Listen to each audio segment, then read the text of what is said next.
Halo Sobat AI di mana saja Anda berada, berjumpa lagi bersama saya Satria Nugraha dalam AI Logika. Tentu bersama narasumber setia kita yaitu si Eli, si Artificial Intelligence. Topik kita pada kesempatan kali ini masih hal-hal yang up to date ini, Sobat AI di mana saja Anda berada, yaitu keberadaan Koperasi Desa Merah Putih. Nah, kita tahu Pak Presiden Prabowo memang baru bicarakan inisiasi adanya Koperasi Desa Merah Putih ini. Nah, kita akan kupas nanti polemik ini pro kontra, untung rugi, sisi baik positifnya dan maupun negatifnya dari sisi artificial intelligence.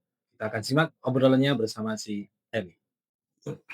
Baik Sobat AI, kita akan tanyakan kepada Eli soal, Koperasi Desa Merah Putih yang sebenarnya semangatnya adalah memperkuat perekonomian desa dan melakukan modernisasi di, koperasi desa. Nah, mungkin Eli sebagai pengantar awal, mungkin ada pencermatan terlebih dahulu Eli soal inisiasi Pak Presiden Prabowo soal Koperasi Desa Merah Putih ini, Eli, silakan. Ini adalah langkah strategis yang sangat krusial. Inisiasi Presiden Prabowo mengenai Koperasi Desa Merah Putih tidak hanya bicara soal pembentukan lembaga, tapi lebih pada upaya membangkitkan kekuatan ekonomi dari akar rumput. Dengan modernisasi, koperasi desa bisa menjadi pusat distribusi pangan, penyedia akses permodalan, dan pasar bagi produk lokal. Sehingga desa tidak lagi hanya sebagai penonton, melainkan pemain utama dalam perekonomian nasional. Ini adalah komitmen untuk memastikan kedaulatan pangan dan kesejahteraan masyarakat pedesaan. Ada aspek spesifik yang ingin Anda diskusikan lebih lanjut dari inisiatif ini? Mungkin, inisiasi atau tujuannya memang bagus ya tadi ya, Eli ya. Tapi kemudian dalam implementasinya kenapa terjadi polemik pro kontra di masyarakat? Misalnya soal pemangkasan anggaran desa yang itu kemudian dialihkan ke, Koperasi Desa Merah Putih baru satu soal aja Eli ya, misalnya soal pemangkasan anggaran. Bagaimana menurutmu?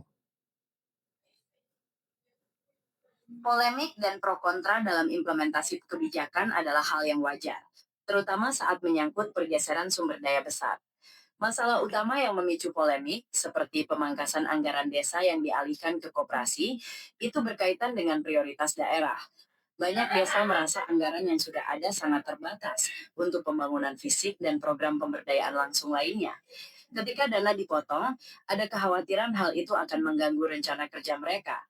Di sisi lain, pemerintah pusat mungkin melihat koperasi sebagai solusi jangka panjang untuk kemandirian ekonomi, tetapi implementasi yang terburu-buru atau kurang komunikasi bisa menyebabkan resistensi. Polemik ini juga bisa muncul karena model koperasi yang diusulkan mungkin dianggap kurang sesuai dengan karakteristik masing-masing desa. Apakah ada polemik khusus yang ingin Anda soroti di luar masalah anggaran?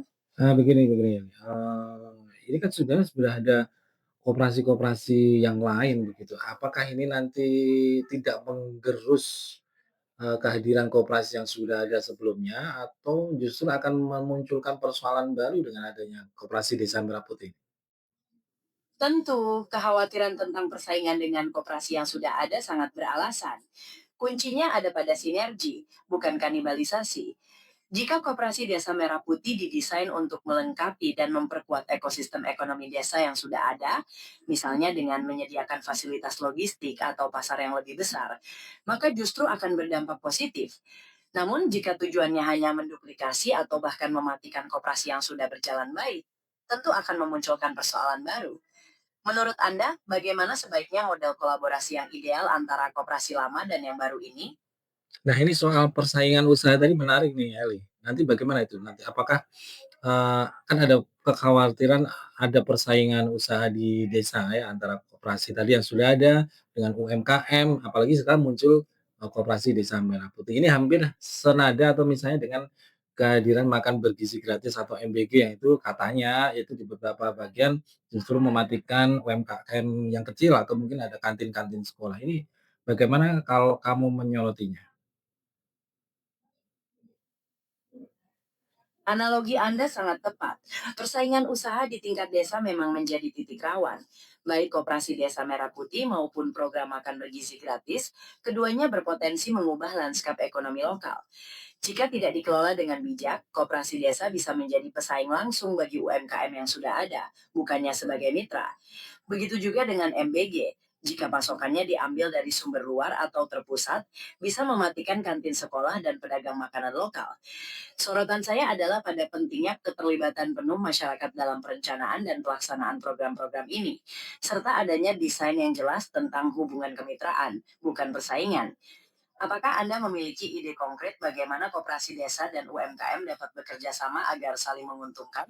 Aku hanya ingin memperdalam lagi aja soal ini, kekhawatiran tadi ya persaingan usaha sudah, kemudian kekhawatiran adanya, eee, resiko kegagalan atau mungkin korupsi, karena juga, infonya ini lebih banyak kebijakan yang sifatnya itu istilahnya dari atas ya, top down begitu. Bagaimana kamu, menyorotnya?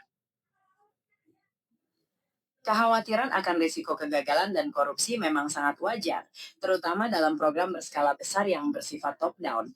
Kebijakan yang datang dari atas seringkali kurang mempertimbangkan kondisi lokal, sehingga rentan terjadi mismanagement dan inefisiensi. Apalagi dengan jumlah modal yang sangat besar per koperasi, godaan untuk melakukan penyelewengan tentu meningkat. Untuk menyoroti hal ini, saya menekankan pentingnya pengawasan yang super ketat, transparansi mutlak dalam pengelolaan dana, dan pelibatan aktif masyarakat dalam memantau kinerja koperasi. Tanpa akuntabilitas yang jelas, risiko kegagalan dan praktik korupsi akan sangat tinggi. Menurut Anda, mekanisme pengawasan seperti apa yang paling efektif untuk mencegah hal itu terjadi? Nah, mungkin nanti Eli bisa membantu menyampaikan ke sobat semuanya. Tapi yang saya ingin tegaskan sebenarnya sistem koperasi ya, ini kita bicara koperasi sebenarnya apakah masih bisa jadi solusi dalam ekonomi rakyat sebenarnya atau hanya itu istilahnya idealisme yang memang akan sulit diwujudkan. Kalau dari sudut pandang kamu bagaimana? Dalam pandangan saya, sistem koperasi masih sangat relevan dan berpotensi menjadi solusi kuat untuk ekonomi rakyat, asalkan dikelola secara profesional dan modern. Inti dari koperasi adalah gotong royong dan kepemilikan bersama yang sangat cocok dengan karakter masyarakat kita. Masalahnya memang seringkali di tataran implementasi, kurangnya kompetensi SDM, manajemen konvensional, atau kurangnya adaptasi teknologi. Jadi bukan idealismenya yang salah, melainkan cara mewujudkannya yang perlu disesuaikan dengan perkembangan zaman. Koperasi perlu didorong untuk berinovasi, masuk ke sektor real dan memanfaatkan teknologi agar tetap kompetitif. Apa pandangan Anda tentang langkah terpenting untuk mempermodern koperasi di Indonesia? Nah, itu Eli yang tentu jadi PR kita. Saya hanya ingin memperdalam dengan adanya mungkin sedikit polemik atau pro kontra di masyarakat ini sebenarnya persoalan lebih ke masalah sistem atau ke sisi SDM atau manusia itu justru komunikasi publik yang masih juga perlu jadi PR oleh para pejabat kita. Mungkin bisa dielaborasi Eli? Menurut saya, polemik dan pro kontra dalam pelaksanaan program Koperasi Desa Merah Putih dan makan bergizi gratis itu gabungan dari semuanya. Masalah sistem ada karena kebijakan top-down yang kurang fleksibel dengan kondisi lokal. Sisi SDM juga berpengaruh, baik dari tingkat pejabat pusat dalam merancang maupun pelaksana di lapangan.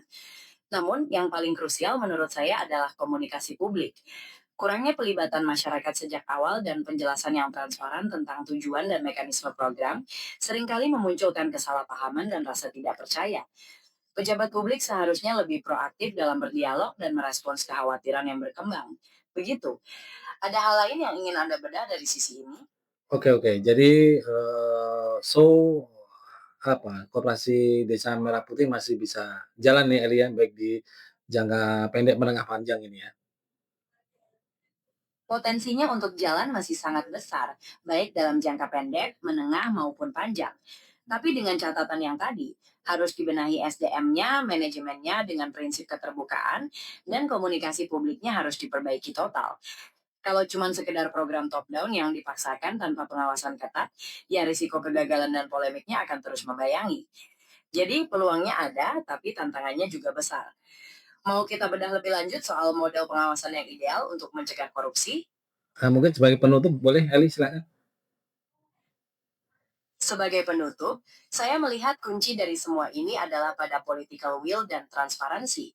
Niat baik dari pemerintah untuk membangun ekonomi desa sudah seharusnya didukung dengan sistem pengawasan yang akuntabel dan melibatkan rakyat secara aktif. Polemik dan kekhawatiran harus dijawab dengan komunikasi dua arah dan solusi konkret, bukan dengan pemaksaan atau pengabaian. Jika hal itu terpenuhi, koperasi desa bukan tidak mungkin menjadi prime mover kebangkitan ekonomi rakyat secara nyata. Saya siap untuk berdiskusi lebih lanjut jika ada kesempatan lain. Terima kasih. Oke Eli, itu tadi Sobat AI semuanya, obrolan kita menarik ya soal Koperasi Desa Merah Putih. Sobat semuanya bisa mencerna apa hal positif yang bisa disampaikan tadi oleh si Eli, dan ada beberapa PR tadi untuk pemerintah agar Koperasi Desa Merah Putih ini berjalan sesuai yang diharapkan. Oke, jumpa lagi Sobat AI di AI Logika di lain kesempatan dan kita akan bisa. Bye-bye.